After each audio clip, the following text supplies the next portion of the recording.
why it makes that noise. When I first start it, it doesn't make the noise. And when I start the starboard motor, the port motor starts making that horrific sound. And of course, both of them are now leaking fluid. If I fill the radiator and just let them sit there, within a couple hours, the radiators are empty. So I had to pull the hatches and put water in it. I got a thing here that I keep full of fresh water. I'd rather use antifreeze, but I'm not going to just continually dump that into the water until I figure out why it's leaking. Sometimes it makes it stop. My tachometer jumping around. Oil pressure gauges aren't working down here. Come on, be quiet. And then that squeak will just go away by itself at some point. Such an anxiety having to deal with this with new motors. It's frustrating. Anyways, yeah, I'm in St. Augustine. There's an island there. I've been letting the dogs run around on there. I've been at this anchorage for one day, about maybe a day and a half. You see those birds right there somewhere? They're sitting on the mast of a boat that exposes itself during low tide. There's another sunken boat over there. There's a boat way back there that's listing pretty bad. Some other boats seem to be up to some hijinks, maybe. There's a very large motor vessel right there. And yeah, yesterday the sheriffs showed up and just jumped on board and put tape all around it. The police line, don't cross. So I don't know what they're doing on there, that boat, and I don't really care to find out. Come on! Thank you.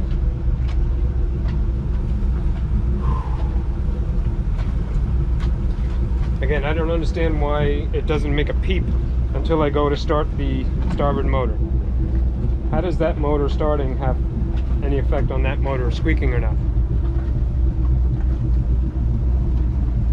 I don't know. Anyways, I guess I'm up to temperature.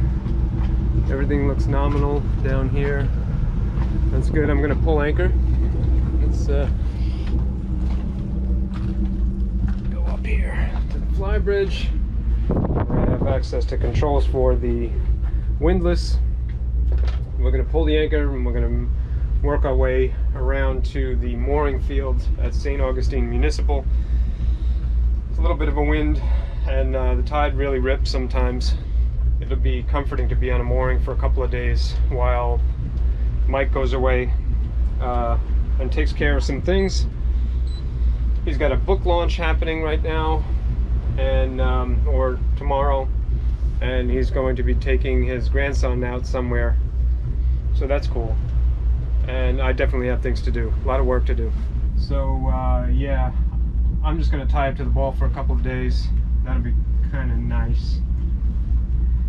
A day in the life of the loop.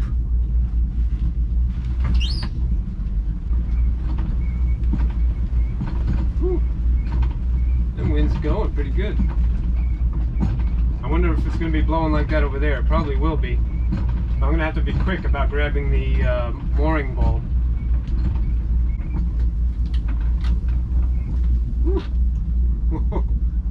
I got a good bite. Let's see if I put her in reverse, if I can help. Yeah, I think I'm free now.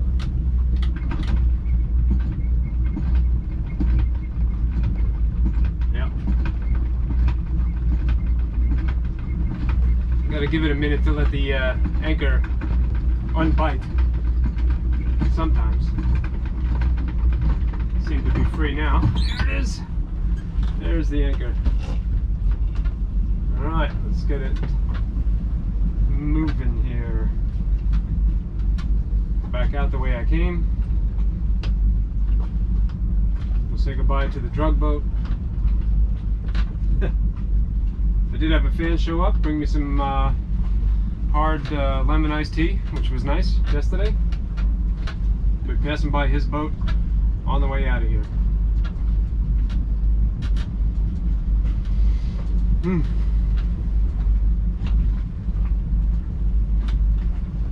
nice anchorage. 14 feet of water right here. Pretty cool. I think I was in about 10. Ooh, there's my anchor alarm. I know, I'm moving.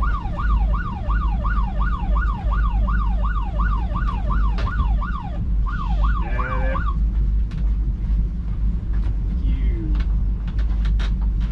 let's give it a little gas. Starting to lose steerage. 16 foot of water, 17.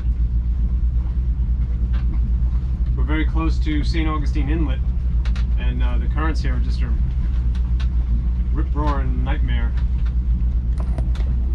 Accounts for a lot of the deep water, I guess. 18 feet. And then there's like a shoal right there, and there's the drug boat. You see the police lines on it.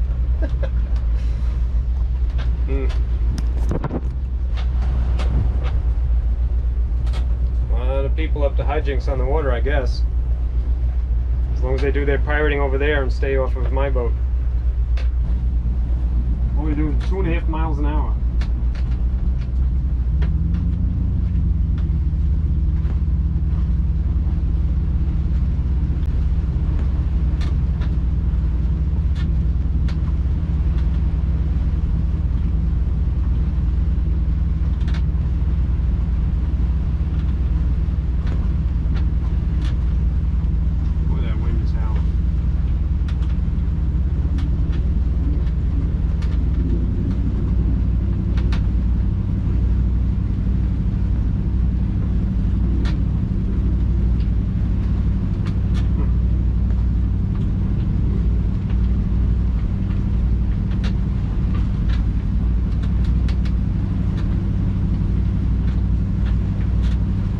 Sudden I started moving. There goes my depth finder. Sheesh. Oh, my chart plot is working. Goodness sakes.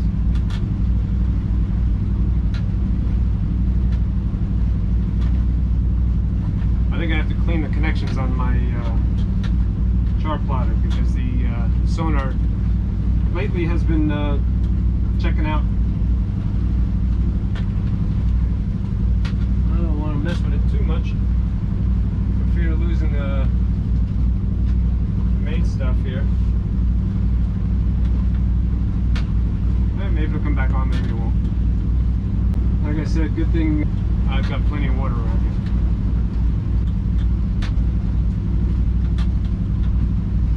When I get to where the mooring balls are, I'm gonna have to arrange it so that I drift up to it with enough time to run down the stairs, get the boat hook, grab the mooring, and get her tied off before my momentum stops and I drag back. That's the boat with the guy that gave me the iced tea yesterday. Cheers, fella, wherever you are. He invited me over, but man, there's just so much to do. I did not have time, unfortunately. Shame, nice guy, man. He's done thousands of miles, living his own adventure. We had some nice conversation yesterday.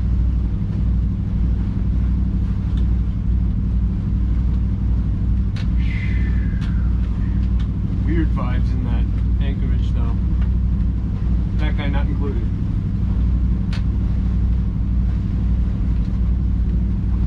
I think I can do 6 miles an hour without bothering anybody.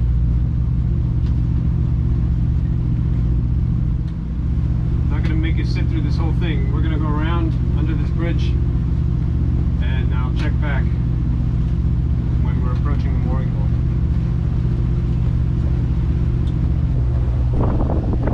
It says 50 over there. 50. Crazy. I do believe at some point it does drop off to about 50 also. It's not typical for inland Florida. Definitely strange from a fella that's been living in Tampa for 20 years. A couple guys fishing near the bridge. Just about making no wake.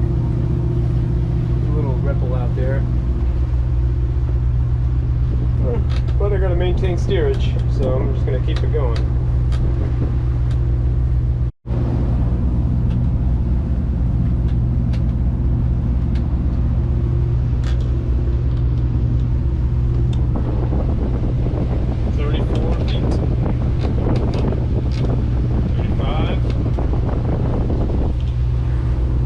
Denizens down there, no doubt.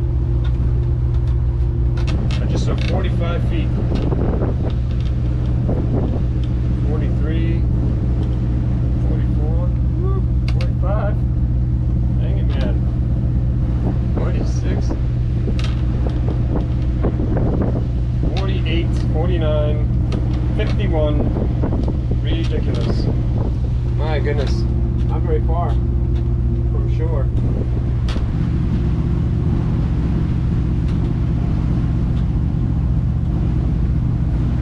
Has a few anchorages or mooring balls, mooring fields. This is the south field. I'm headed north. Under the bridge is the north field. From this distance, it looks like there's no space in between all those boats. Kind of glad I'm not going into this one.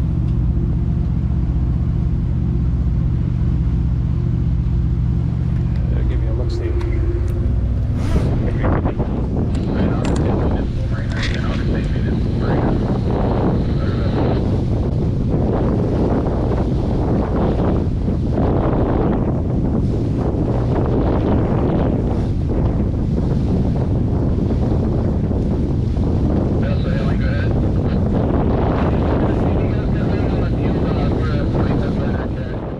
All that mumbo jumbo on the radio was about as unintelligible to me as it sounds to you. I mean, I understand what they were saying, but that was about the marina, which is not where I was heading. My focus was clearly under this bridge and set upon picking up the mooring ball successfully. Needless to say, this raging wind was enough to distract my attention from the chatter on the VHF. At least it seemed a lot calmer behind the isinglass. That is a pretty cool bridge. Let's try to find our mooring ball.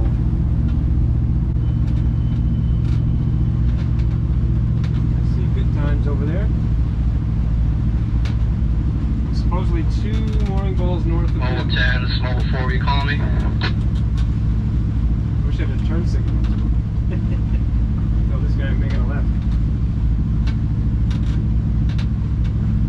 Mobile 4, 7. Disregard. Pretty cool. That is a big boat.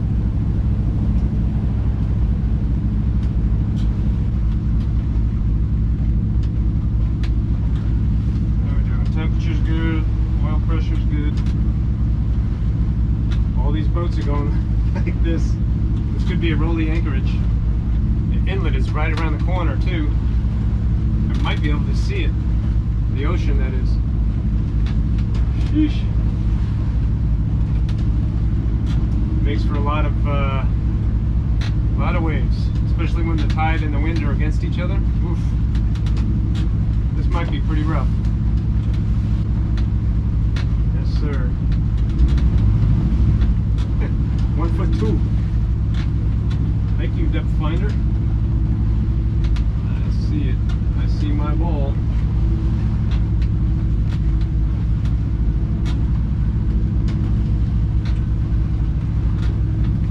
Jeez.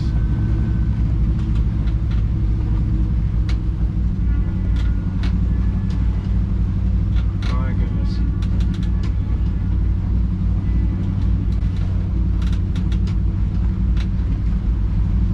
Look at this.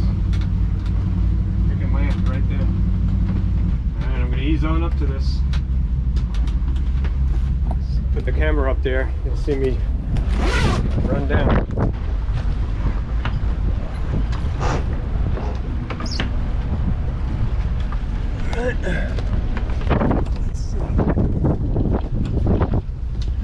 I should have had my lines and my dock hole better prepared.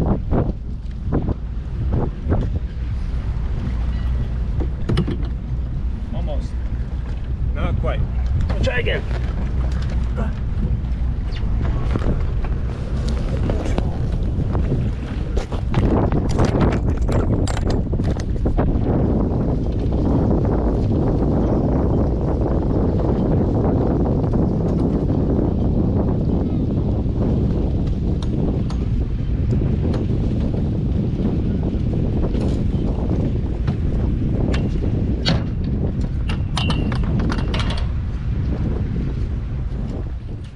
My second attempt worked pretty good, but the line was terribly positioned and wrapped around the bicycle. That and the clutter on the deck here really just fouled my chances of getting everything ready in time. So I did my best at this point to prepare for a third attempt.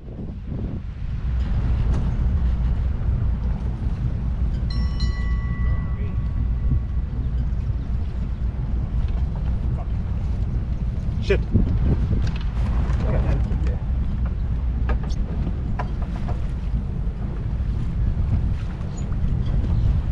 This is the turn. Third time.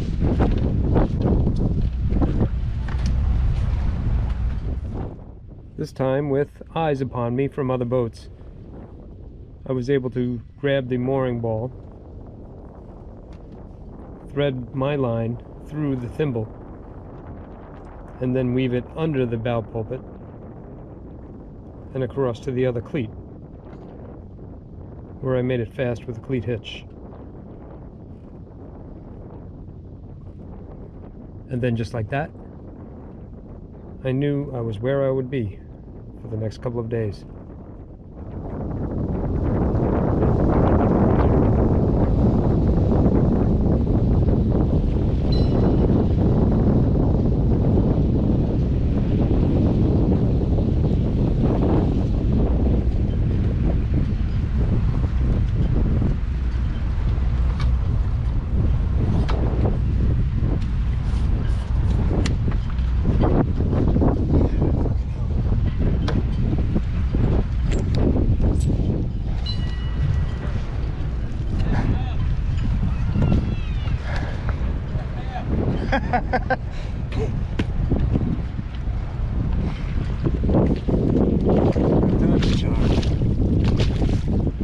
I'm going to double that line up.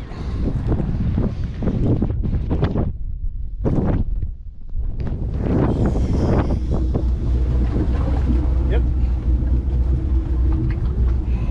That's how you find a mooring ball, I suppose.